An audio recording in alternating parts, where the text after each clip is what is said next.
Ya, assalamualaikum warahmatullahi wabarakatuh. Em, di video kali ini kita akan membahas tentang populasi dan sampel. Ini di matkul Language Research Methodology. Nah, untuk menambah pemahaman kita semua, nah kali ini kita akan membahas tentang populasi dan sampel. Nah, di bab ini. Nah, dalam melaksanakan penelitian yang baik, seorang peneliti itu harus bisa memahami konsep populasi dan sampel ini. Karena hal ini merupakan hal yang esensial. Artinya, jadi peneliti itu dapat memutuskan untuk menggunakan populasi sebagai sumber informasi atau hanya diambil sampelnya saja, seperti itu. Sebagai contoh, dari kehidupan sehari-hari, misalnya penerapan dari metode populasi dan sampel ini, misalnya kayak ada ibu-ibu rumah tangga yang dia pengen tahu gitu apakah makanannya itu enak apa enggak gitu. Nah, jadi si ibunya itu nyoba semua sayur yang dimasaknya itu atau cukup dengan 1 sendok makan saja. Jadi itu bisa mewakili seluruh rasa sayur yang dimasaknya, seperti itu. Nah, demikian juga dengan proses penelitian. Nah, kesalahan dalam menentukan populasi dan sampel akan berakibat tidak tepatnya data yang dikumpulkan, sehingga hasil penelitian pun tidak memiliki kualitas yang baik, tidak representatif, serta tidak memiliki daya generalisasi yang baik. Nah, di bab ini akan diuraikan secara rinci mengenai hal-hal yang berkaitan dengan kegiatan penelitian yang meliputi yang pertama populasi, yang kedua sampel, yang ketiga ada teknik sampling, terus ada penentuan ukuran sampel, terus ada kesalahan umum dalam menentukan besaran anggota sampel. Nah, yang pertama ada yang kita bahas pertama itu populasi.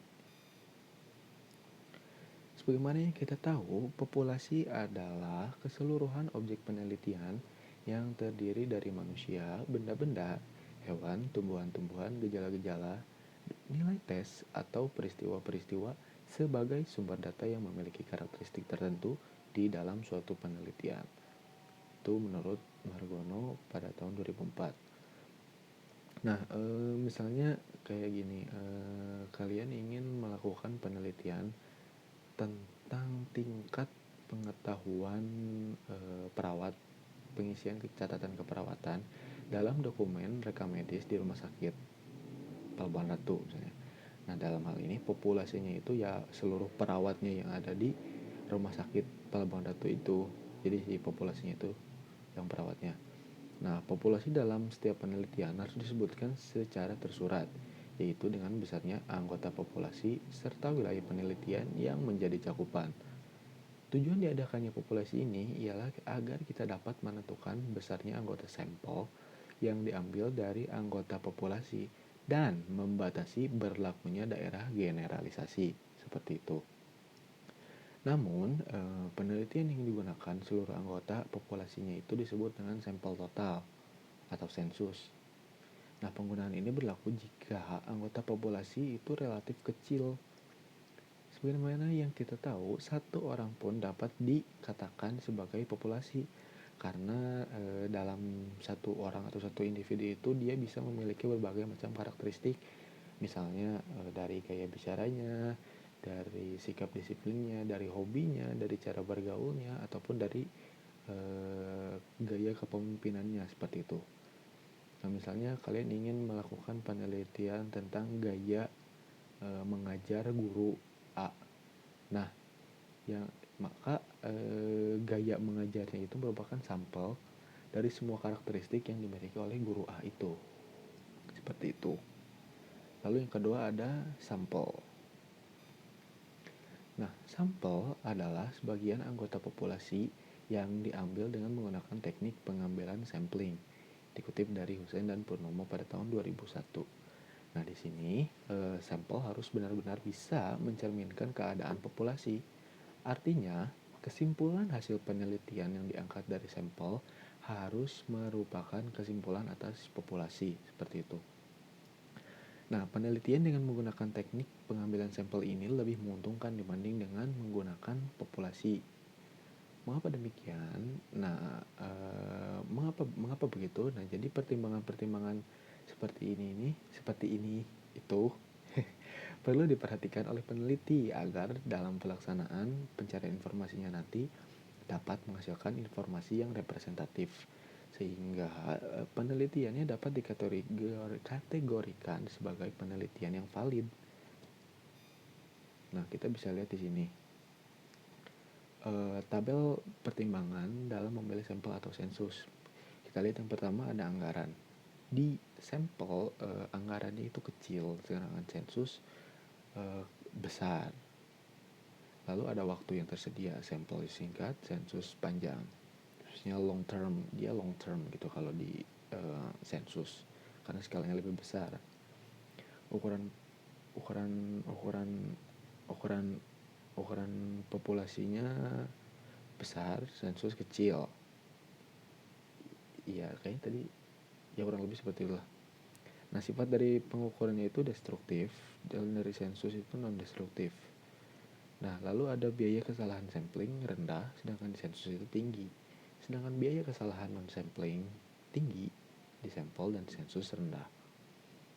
Nah, ada beberapa kriteria yang perlu diperhatikan dalam pengambilan sampel. Jadi yang pertama, peneliti itu harus bisa menentukan dulu daerah generalisasinya. Mengapa begitu? Jadi banyak penelitian yang menurun mutunya karena generalisasi kesimpulannya itu terlalu luas dan menganggap sampel yang dipilihnya itu sudah mewakili populasi. Nah, lalu yang kedua, kita harus bisa ngasih batas-batas yang tegas tentang sifat-sifat populasi. Sebagaimana yang sudah dipaparkan tadi, jadi populasi itu tidak harus manusia. Karena populasi juga bisa berupa benda-benda lainnya. Semua benda-benda yang akan dijadikan populasi harus ditegakkan batas-batas karakteristiknya, sehingga dapat menghindari kekaburan atau kebingungan dari hal yang ditelitinya. Selanjutnya kita bisa menentukan sumber-sumber informasi tentang populasi. Ada beberapa sumber informasi yang dapat memberikan petunjuk tentang karakteristik suatu populasi. Misalnya kita bisa dapat informasi itu dari dokumen-dokumen seperti itu. Lalu kita bisa memilih teknik sampling dan hitunglah besar anggota sampel yang sesuai dengan tujuan penelitian. Last but not least, presisi yang dikehendaki dari penelitian. Nah, makin tinggi presisi atau ketepatan yang dihendaki, itu juga makin membuat makin besar jumlah sampel yang harus diambil. Jadi, sampel yang besar cenderung memberikan penduga yang lebih mendekati nilai sesungguhnya. Seperti itu. Oh, ini yang tadi. Sering ke slide-nya. Lalu selanjutnya ada teknik sampling. Nah, teknik sampling adalah cara untuk menentukan sampel yang jumlahnya sesuai dengan ukuran sampel yang akan dijadikan sumber data sebenarnya dengan memperhatikan sifat-sifat dan penyebaran populasi agar diperoleh sampel yang representatif. Nah, adapun teknik pengambilan sampel secara umum dapat dikelompokkan menjadi dua teknik. Yaitu yang pertama ada non-probability sampling dan probability sampling. Seperti itu. Sebentar ya. Sebentar.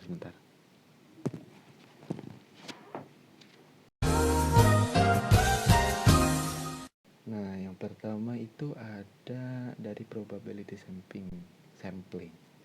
Nah, apa itu probability sampling?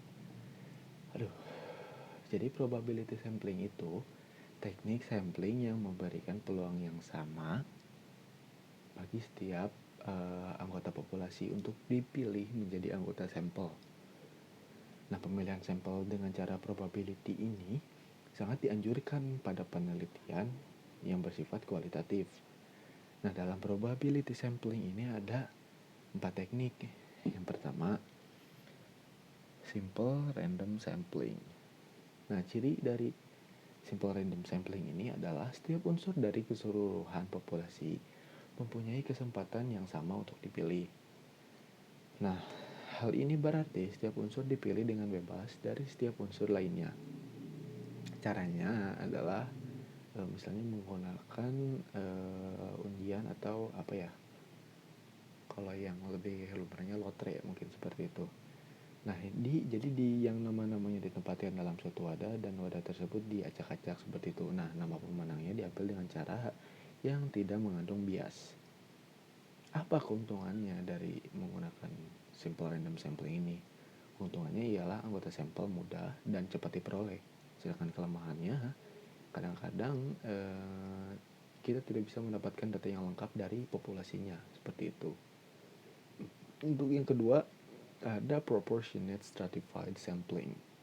Nah, ciri dari utama sampling ini itu adalah apabila populasi heterogen atau berdiri atas kelompok-kelompok bertingkat secara proporsional serta penentuan tingkat berdasarkan karakteristik tertentu. Apa maksudnya? Jadi, peneliti ini harus mengetahui bahwa dalam populasi itu ada strata, ada kelas, ada lapisan, atau juga bahkan ada ras. Contohnya misalnya kayak misalnya ada kelas, ada yang pegawai negeri, ada mahasiswa, ada petani, ada nelayan, seperti itu. Nah, keuntungannya mengenai cara ini adalah anggota sampel yang diambil itu lebih representatif. Sebaliknya, kelemahannya itu ialah ini lebih memerlukan lebih banyak usaha pengenalan terhadap karakteristik populasi, seperti itu. Lalu yang ketiga ada disproportionate stratified random. Nah, ciri utama dari teknik sampling ini apabila populasi berstrata atau bertingkat tapi itu kurang proporsional. Nah, misalnya dari karyawan dari sekolah tertentu, misalnya punya satu orang lulusan S3 misalnya, 3 orang lulusan S2, 20 lulusan S1 misalnya kayak gitu. Nah, maka yang tadi itu yang satu orang lulusan S3, yang tadi yang lulusan S2, dan juga yang lulus 20 orang lulusan S1 itu bisa diambil semua sebagai sampelnya. Seperti itu. Lalu ada area cluster sampling. Nah, ciri dari sampling ini adalah apabila populasi terbesar dalam beberapa daerah, provinsi, kabupaten, kecamatan, dan seterusnya. Nah, teknik sampling ini sering digunakan melalui 2 tahap, yaitu tahap pertama menentukan sampel daerah.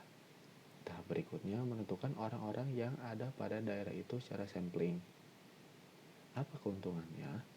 Keuntungan menggunakan teknik ini adalah yang pertama, dapat mengambil populasi besar yang tersebar di daerah. Lalu pelaksanaannya juga lebih mudah dan lebih murah dibanding teknik lainnya. Kelemahannya yaitu jumlah individu dalam setiap pilihan tidak sama. Betul.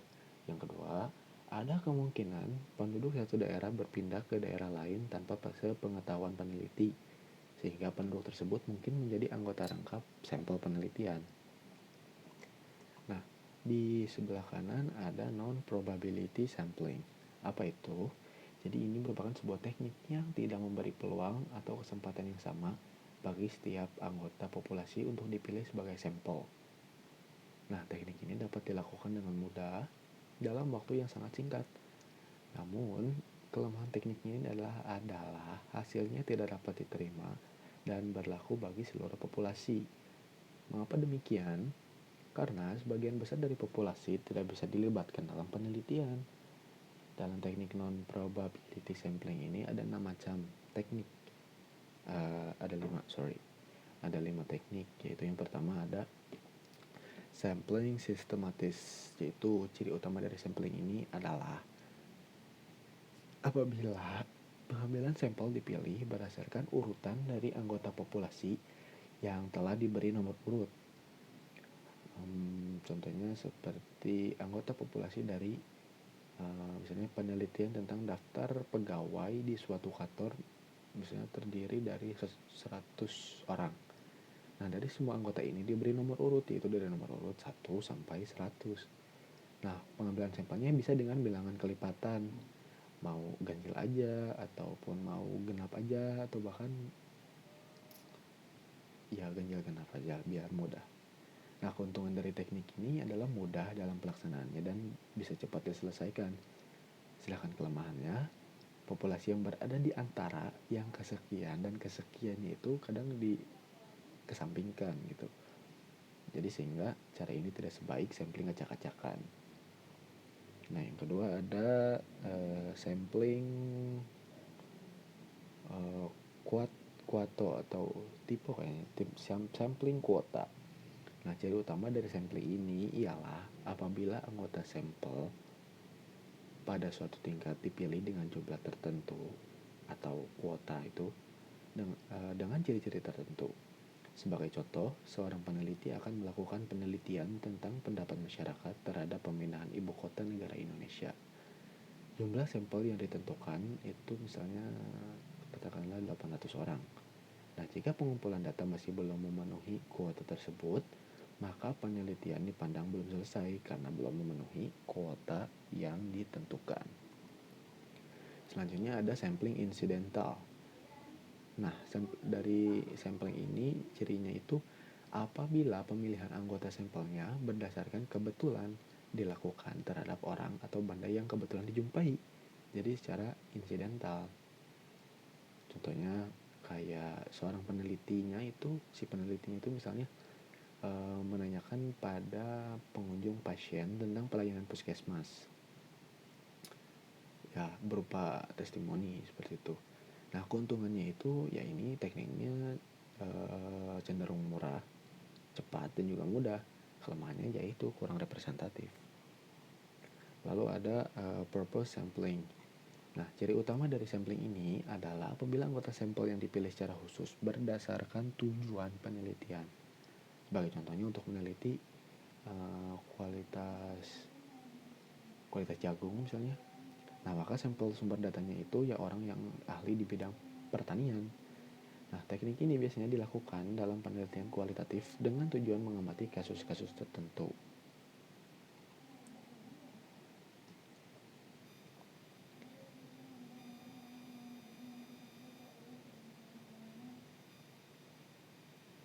Nah, ini probability sampling, saya sudah jelaskan. Lalu tadi non probability sampling. Nah, selanjutnya ada kondisi pemilihan teknik sampling seperti itu. Nah, bisa kita lihat di sini untuk menetapkan apakah kita akan memilih non probability sampling ataukah probability sampling. Nah, ini sangat bergantung pada faktor-faktor pembeda dan kondisi yang menguntungkan bagi kedua jenis teknik tersebut. Nah, kita bisa lihat di sini dari sifat penelitiannya, sampling itu konklusif, sedangkan non probability sampling itu eksplorasi. Lalu relatif besarnya sampling itu relatif errornya itu yang probability lebih besar. Begitupun dengan yang non probability. Oh, kalau itu samplingnya lebih besar, kalau non samplingnya lebih besar. Sebentar ya.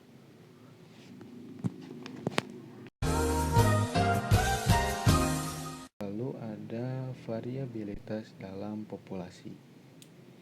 Nah, yang probability sampling itu cenderung heterogen tinggi dan non probability itu homogen rendah.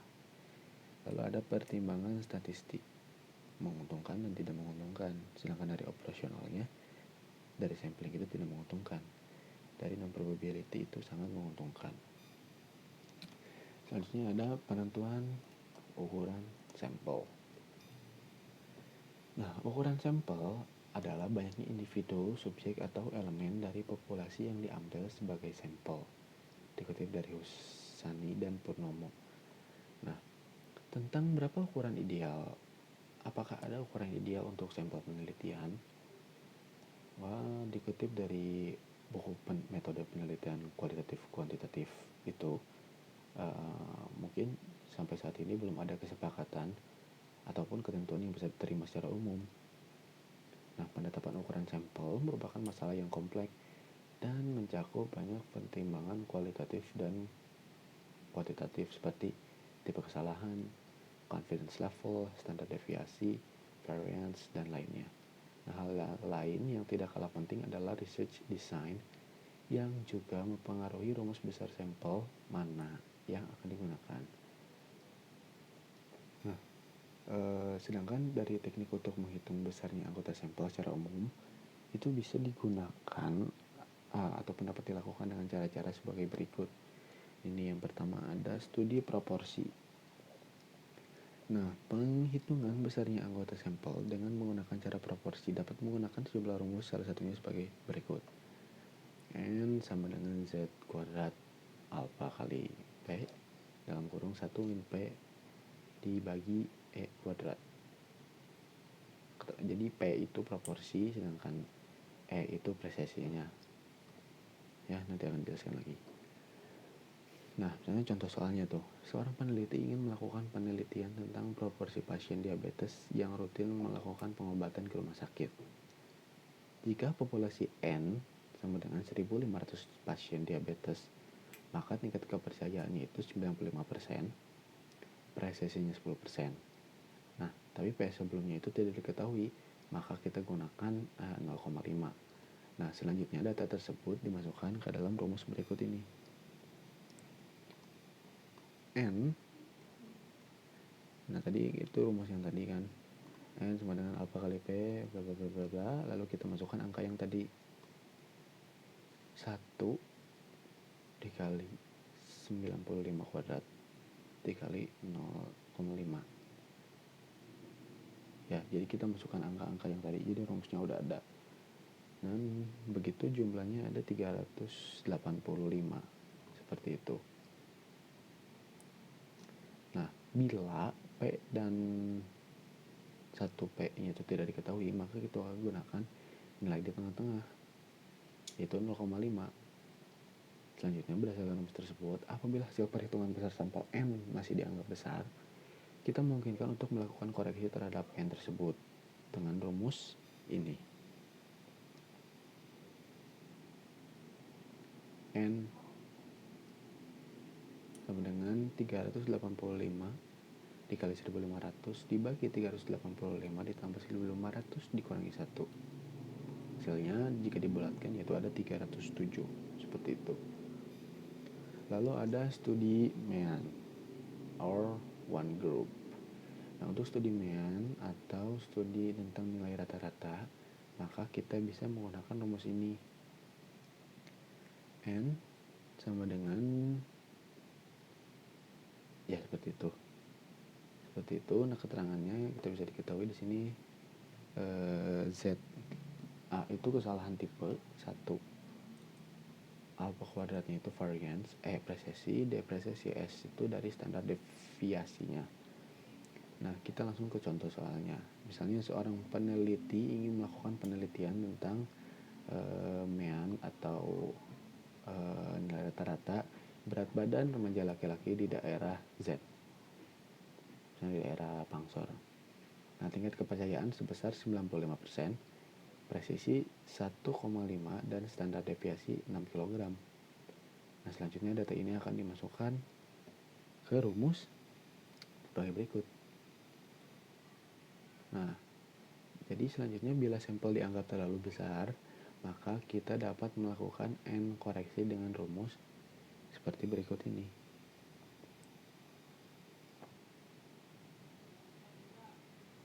Seperti itu. Lalu yang kedua ada besar sampel penelitian analitik. Nah, dalam penelitian analitik juga ini kita memerlukan perhitungan sampel yang akurat juga. Jadi setiap desain penelitian menggunakan rumus yang berbeda-beda terkait hal tersebut. Nah, ini di berikut ini yaitu ada di bawah ada salah satu atau beberapa rumus besar sampel misalnya. Yang pertama itu ada 2 populasi independen. Nah, bila penelitian ini dilakukan untuk mengetahui nilai rata-rata pada 2 populasi yang bersifat independen, maka rumus berikut ini dapat digunakan untuk menghitung besar sampel yang akan digunakan.